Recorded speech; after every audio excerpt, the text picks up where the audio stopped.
Without objection, the chair is authorized to declare the committee in recess at any point. Pursuant to House Deposition Authority Regulation 10, the chair announces the committee's approval to release the deposition material presented during today's hearing. Good afternoon, and may God bless the United States of America. 4 months ago, this committee started to present our findings to you, the American people. From the beginning, we understood that some people watching those proceedings would wrongly assume that the committee's investigation was a partisan exercise. That's why I asked those who were skeptical of our work to simply listen to the evidence, to hear the testimony with an open mind, and to let the facts speak for themselves before reaching any judgment. Over the course of these hearings, the evidence has proven that there was a multi-part plan led by former President Donald Trump to overturn the 2020 election. Donald Trump lost his bid for re-election, as shown from the testimony of some of the president's closest allies and advisors. Donald Trump knew he lost. Despite this knowledge, Donald Trump went to court to contest the 2020 election, and he lost in court. The Electoral College met and declared Joe Biden the winner, yet Donald Trump continued to pull out all the stops in his attempt to stay in power. What Donald Trump proceeded to do after the 2020 election is something no president has done before in our country. In a staggering betrayal of his oath, Donald Trump attempted a plan that led to an attack on a pillar of our democracy. It's still hard to believe. But the facts and testimony are clear, consistent, and undisputed. How do we know this? How have we been able to present such a clear picture of what took place?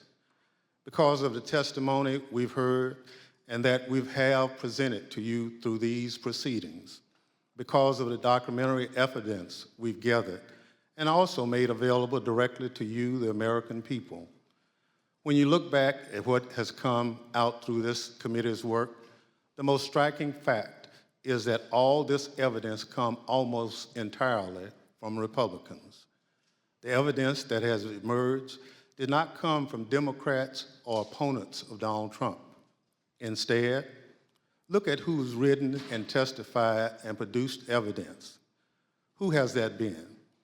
Aides who've worked loyally for Donald Trump for years, Republican state officials and legislators, Republican electors, the chairwoman of the Republican National Committee, political professionals who worked at the highest levels of the Trump campaign, Trump appointees who served in the most senior positions in the Justice Department, President Trump's staff and closest advisors in the White House, members of the President Trump's family, his own White House counsel.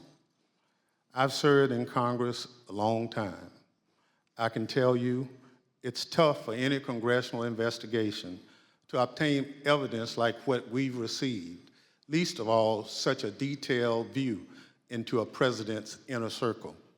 And I want to be clear, not all these witnesses were thrilled to talk to us. Some put up quite a fight, but ultimately the vast majority cooperated with our investigation.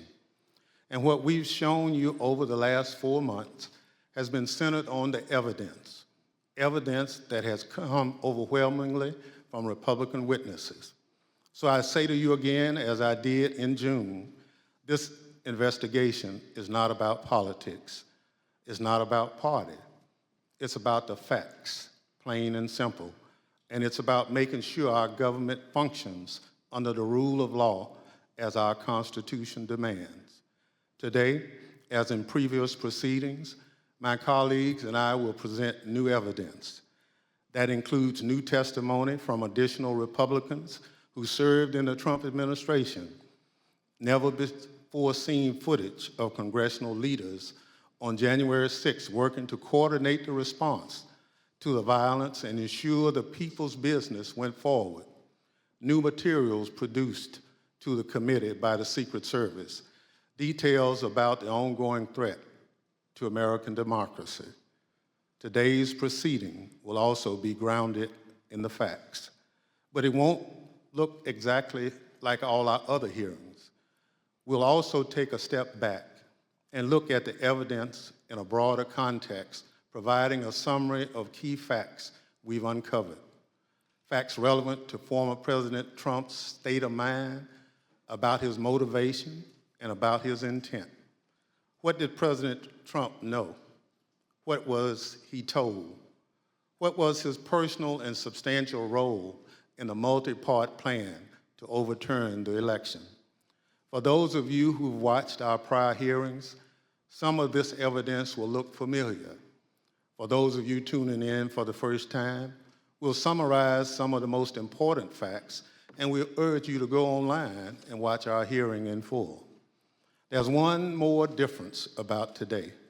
Pursuant to the notice circulated prior to today's proceedings, we are convened today not as a hearing, but as a formal committee business meeting, so that in addition to presenting evidence, we can potentially hold a committee vote on further investigative action based upon that evidence.